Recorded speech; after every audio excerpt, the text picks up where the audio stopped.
This is a pyramid. Well, okay, it's a triangle, whatever. Many are at the bottom, one stands alone at the top. We're gonna rank every single Pixar movie in tiers until we get to the very best one. Starting with the bottom layer, we have the unimpressive films. Now listen, Pixar has a certain standard of quality, a high floor.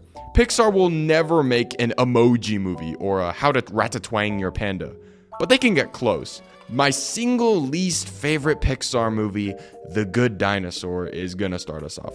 This movie frustrates me because it has good elements, but I'll just play this ProZD skit to explain why I don't like the main character. Oh, I'm gonna pee my pants, I'm so scared. Okay, well right now this guy fucking sucks. Now I'm peeing and pooping my pants because I'm so scared. Just wait till episode 50. Now there's pee and poop everywhere. Oh my god. I don't understand why I'm supposed to root for these main characters. You gotta give me something. Make them funny or angsty or really skilled at something. Anything. You can't just, spoilers, kill off a parent and all of a sudden make me care. Yes, it is gorgeous. It is a beauty to watch the raindrops hit the rocks, the sunsets, the night skies. But I just don't like who I'm supposed to root for. It's at the bottom of the pyramid because every single protagonist on this list has a more memorable line or quirk or moment. Next, two sequels that are flawed for entirely opposite reasons. Cars 2 and 3.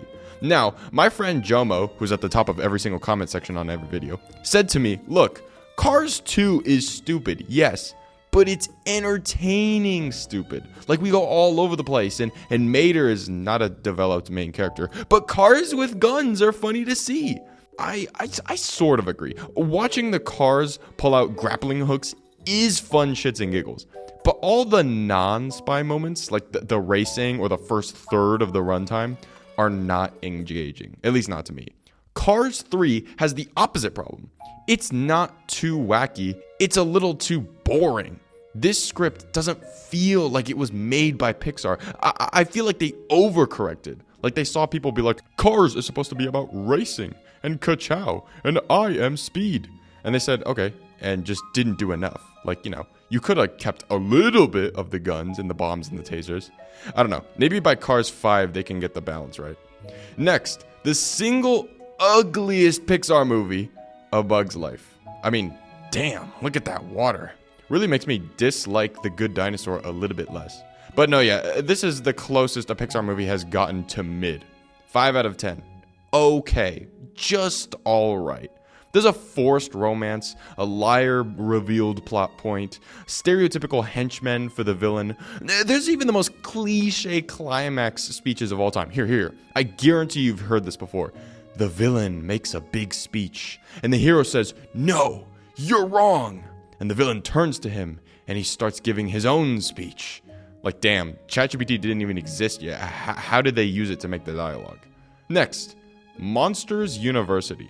The ending is good, I will give it that. This movie's purpose is for some memes, and every once in a while I watch the ending on YouTube. That's really it. Next, Finding Dory. You'll notice a trend in the lower tiers, a lot of bland sequels. Now, this may be the best movie in this tier because there's some really good character designs, some funny jokes, and the overarching plot is decent. But it just doesn't know how to develop those characters. At the end of Finding Nemo, I felt a significant change in all the main characters by the end. That doesn't apply to anyone here, except Dory. And even then, I think once she, spoilers, finds her parents, the writers didn't know how to further her story. So the characters just run in circles from there. Finally, on the last tier, Brave. Brave is a good movie. But it's a good movie that has a message that I don't understand. It has concepts and pieces and a good setting and a really cool design for its main character, Maribel. But the moral of the story at the end of the day is, don't turn your mother into a bear. There's not a ton of mother-daughter relationships in Pixar, and I wish I appreciated one of the more memorable ones. It is an enjoyable movie. It doesn't make me frustrated like a certain Jurassic character did, but it just doesn't stick the landing in my opinion. Okay, tier 5. more consistently entertaining, better constructed films.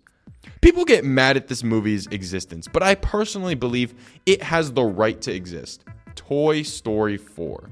I don't think it takes away from the third movie, and I think it's quite well put together itself. It's funny, it has an evolved visual aesthetic that takes advantage of lighting and better physics engines. Bo Peep is a no-nonsense action hero, I like that. I just don't think it takes advantage of the fun cast of dynamic characters like Buzz, Jessie, the whole gang. They just take a back seat, even though they have much better chemistry than the random side characters in this movie. Also, next, Turning Red. Obviously needed more 9/11 references. I don't know what they were doing there. Everybody knows 2002 Toronto, Canada middle schoolers were just dying to discuss global geopolitics. Next movie, Lightyear. See, wait. Let me defend this movie. Does it have a great story, characters, originality, humor, action, any of that? No. But, and just hear me out, it's the last movie I watched with my grandma before she passed away. So, it gets a boost, sorry. Next, we have Cars 1. Yeah, this movie is good. But I think our generation, specifically our male generation, tends to have nostalgia goggles on too much with this movie. Lightning McQueen isn't that compelling of a protagonist when he's on his own aside from Mater. Like, yes, he's charismatic, but he doesn't do a ton of creative to earn his comeback other than, I don't know, train to be faster. Yes, the opening is amazing. It's like, I don't know, the perfect way to jumpstart an animating racing movie. 10 out of 10 opening. The ending is also really good too. Everything in the middle, other than Mater, is like a 5 out of 10 for me. Except for that part with the neon color cars. That was gas. So you know how most stories have a good guy and a bad guy? Both very important. Well, Incredibles 2 would disagree. God, this villain is horrible. When I first saw that the name was Screenslaver, oh god, that's some shit I'd come up with as a DS username for Scribblenauts. Not a single person in the world shivered in their seat when they heard that name. They're also just not compelling, not threatening. And I don't even understand why they don't like superheroes. My father died because superheroes didn't save him. No, idiot. Your father died because a robber shot him in the back. Like, hello? A superhero didn't punch a hole through his chest. It just goes to show how entertaining these cast of characters are, because despite how shitty this story is, it's still a very fun watch. Plenty of fun moments throughout. Finally, oh god, alright. Elemental.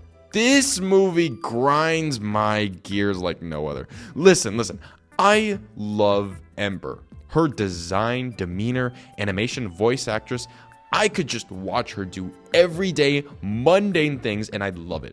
But I think Wade is so forced. I don't think he's a bad character, but as the third act begins, his dialogue becomes so scripted and unnatural because they need some sort of conflict, because, I don't know, they need a rising and falling action. At one point, when Ember is in front of her whole family, Wade interrupts the ceremony to, like, confess his love and say something stupid like, "I love you, and I'm pretty sure you love me too." Like, hello? Her parents and neighbors are all right there. It's such a joy to just watch the little details unfold. The water boiling as fire gets close, the chase sequences, the way the water moves. But I just can't stand how forced the story becomes and how blah the immigration, racism, allegory, whatever becomes. Whatever, I'm done. Next tier. Tier 4. All movies have extremely memorable moments and characters and are in a lot of people's top 5, just not mine. Monsters, Inc. This came out at the same year as Shrek, so for some reason animators decided one year to make the internet's most beloved movies. It's just so entertaining. Mike and Sully are the bread and butter of this movie, and everything plays off of them. Not to mention, the writers weren't afraid to go full throttle with the villains. One has one of the best character designs ever, and the other describes my love life in one line. I'll kidnap 1,000 children. I wasn't gonna watch this movie initially, like, oh, another Pixar sequel, I'll pass. And then it made giant waves through cinemas worldwide, and I was like, all right, fine. And it was good. Inside Out 2. The film takes full advantage of anxiety as the villain. The one-off random characters are funny, but more than anything, the Inside Out movies are made with such attention to detail for how kids think, like how kids really act. It doesn't feel like a cliche archetype of a preteen girl. That's a preteen girl. Like, you got it. Lots of animation studios struggle to nail that, so I'm glad Pixar doesn't miss in that regard. When your parents describe an animated movie as cute, there's a couple perfect films that fit that category, like Ponyo or Over the Hedge. Luca is cute, but I mean that in a good way. The main trio has a good dynamic. I love the dad's character design. It's actually really pretty when you look close. You'll notice quickly Pixar does Rain better than any other studio, and it's just such an enjoyable time to watch. Now, yes, Luca isn't the deepest protagonist of all time. He wants to explore the world, and he's tired of his mom saying, no, the world is dangerous. Right, like I haven't seen that a million times before, but I still liked it start to finish. I hope you liked Tom Holland and Chris Pratt being in everything, because Onward's got them both. Now, Onward was, like Luca, start to finish engaging. Like the magic, the dynamic of its two leads, and it's got a handful of funny moments. But that's kind of the problem. It's only a handful of great moments. I feel like the movie is best when it leans into being sad, like being a story about loss and dealing with it. But that's just a little too heavy for modern Pixar. Except films like Up exist. Pixar hasn't strayed from being sad before. So I feel like if they wanted to compel me more, they should have gone more all in with that. Quick question. If one half of a movie is really, really amazing, and the other half is just like kind of okay, does that make the movie kind of in the middle? Because for me, that's what WALL-E is. It's uniquely brilliant to start, with no dialogue, no babying the audience, no cliches, just straight, charming, humorous, engaging visual storytelling in a very unique setting for Pixar, and a really good 1-2 punch from its main robots. And then, I don't even know, capitalism bad, fat people funny, haha, Americans are fat. Like, what is this? Why is there dialogue? I don't want that. Give me more of WALL-E trying to impress Eve and failing. That was funny. Yeah, WALL-E is a really good film. It has a breathtaking setting, beautiful moments, but it could have easily jumped 2 tiers if it was just the first half. Oh well. Tier 3. All instant classics, start to finish, great. Some of Pixar's best characters and moments are here. Starting with my mom's favorite Pixar movie, Finding Nemo. Not much to say. This movie's funny, well animated for its time, superb character designs, surprisingly a lot of action and fast sequences. It's just a quintessential great Pixar movie to me. It's everything they do well, and it was only their 5th film. Instant classic. Next, Soul. You know, I actually wrote about this film when I was applying to college. I think I said something like, I watched Soul, and I asked myself, what purpose do I want to achieve? And this has led me to apply to Dick and Balls University, whatever. Point is, I think this movie has a ton of heart. Its message resonates with me, and thus I can kind of overlook some blander segments, some flaws in the movie. I actually love the lighting in the human parts of the film. I think it subtly changes on a whim in ways that help support the drama between Joe and his parents or his students. Also, somehow, this is Pixar's first black main character. Like, hello? Like, took them long enough. Oh well, at least they did him justice. Next, Coco is like the modern version of Finding Nemo, and it's just everything Pixar does well. It's beautiful, plus some fire music. Love this movie. But it's not quite as good as these last movies in Tier 3. Toy Story 1 and 3. These movies shaped a generation, the start and supposed end to Pixar's instant important franchise. It all stems from the fact that Woody and Buzz still have the best character dynamic of any Pixar duo, except for a specific one, but we'll get there. Some of Pixar's best lines, period, come between these two. You are a toy. That was just falling with style. We're not aiming for the truck. There's probably like 10 more, I'm forgetting, whatever. Now, yes, the first movie is ugly, although not as ugly as A Bug's Life, but it just gets that plasticky texture just right to the point where it really doesn't hinder any enjoyment of the film. Although the humans are very ugly. And Toy Story 3 has such a good villain. Lotso has to be a top 2 villain alongside the Monsters, Inc. villains. Phenomenal movies. But I like the next bunch a little better. Okay, tier 2. 5 films left, so this is my top 5, with 2 to 5 being in the same tier. I'll start with the continuation of the series, Toy Story 2. Why is it my favorite in the series? Simple, really. It leans the furthest into the series' themes of being forgotten, let go of. Time moves on, people move on. This is when we were introduced to Jessie and Bullseye, 2 characters that some would swear were in the first movie, but no, the second movie is where they first appear. And man, they work off Woody so well, and it really tries to tug at your heartstrings. They put their whole foot on that scale. And speaking of sad, yeah, you might be able to guess which one I'm referring to.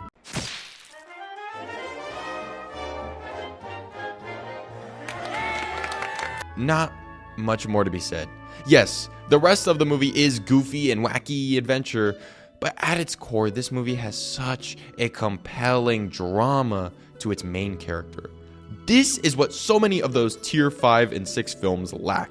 That core emotional attachment that drives the story. Enough said. Love this film.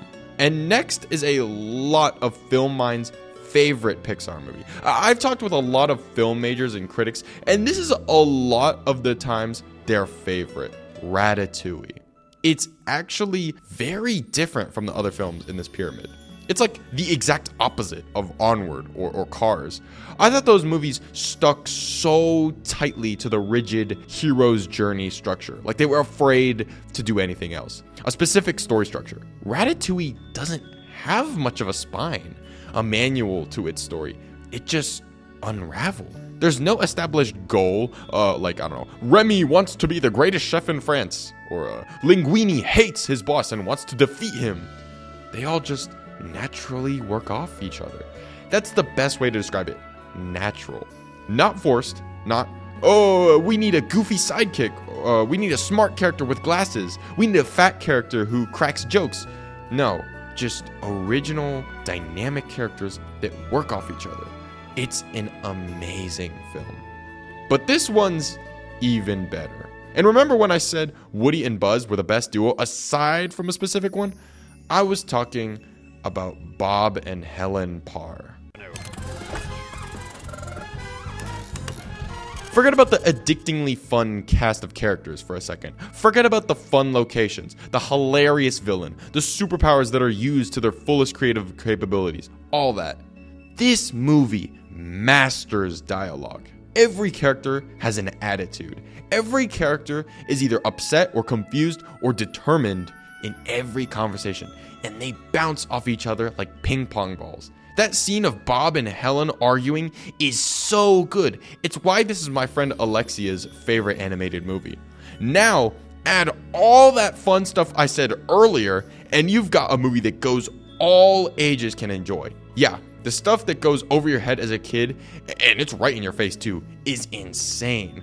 The main character supposedly cheating on his wife is a main plot point, and it's taken too seriously by Helen to a point where I didn't even know if Pixar would ever do something like this ever again. It's so risky, but I commend Brad Bird for doing an amazing job with this film. So were you keeping track? Could you find out which film is left after all that? That's right, my favorite Pixar film is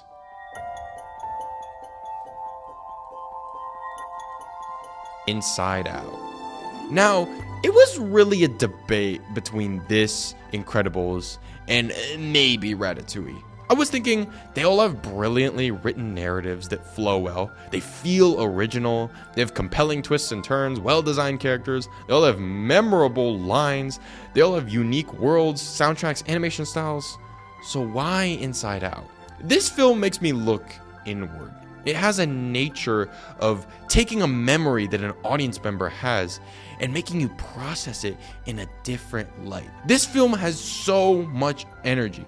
I think the jokes land perfectly. It's one of those films where you can just tell the writers and the animators had fun making it.